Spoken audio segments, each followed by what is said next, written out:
Nataka tuzungumze angalau kwa uchache. Kumekuwa na tabia moja, wanadada hawa waimbaji wa kaswida, wasanii wetu wa kike hawa wamekuwa na desturi moja, wanajisitiri vizuri katika video zao, katika mihadhara kidini tukikutana nao, lakini kwenye mitandao ya kijamii imekuwa ni tofauti kabisa.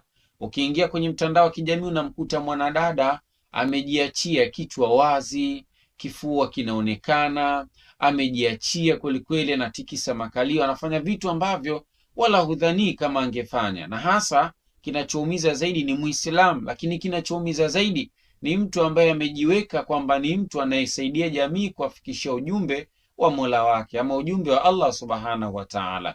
Sasa yeye ikiwa ndio mtu ambaye tunamtazama kwenye jamii, halafu yeye anakwenda anajianika wazi, unadhani kaswida yake ikija kwenye mtaa ama ikija kwenye jamii, unadhani itakuwa na mantiki yoyote? Itakuwa na maana yote?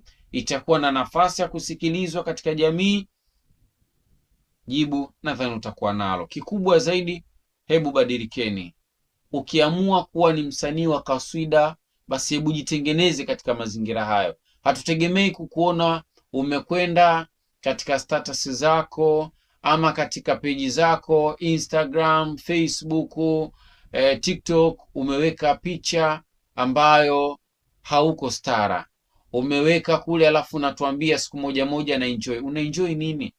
Hivi chukulia kwamba leo ndo umefariki, halafu watu wakachukua picha hiyo hiyo ambayo wewe ama video hiyo hiyo ambayo umeiposti ukiwa unakata kiuno, ukiwa unacheza, ukiwa umejiachia kichwa wazi, tena umeweka background ya nyimbo ya msanii wa Bongo Flava, nyimbo ya msanii wa Bongo Flava, taarabu, singeli na vitu vingine, halafu unacheza ama umeweka pale, halafu video ni ya kwako nyimbo hiyo, halafu unatuambia una enjoy. Kesho ukifariki na si tukiposti hiyo tukiandika RIP, tutakuwa tuna makosa juu yako.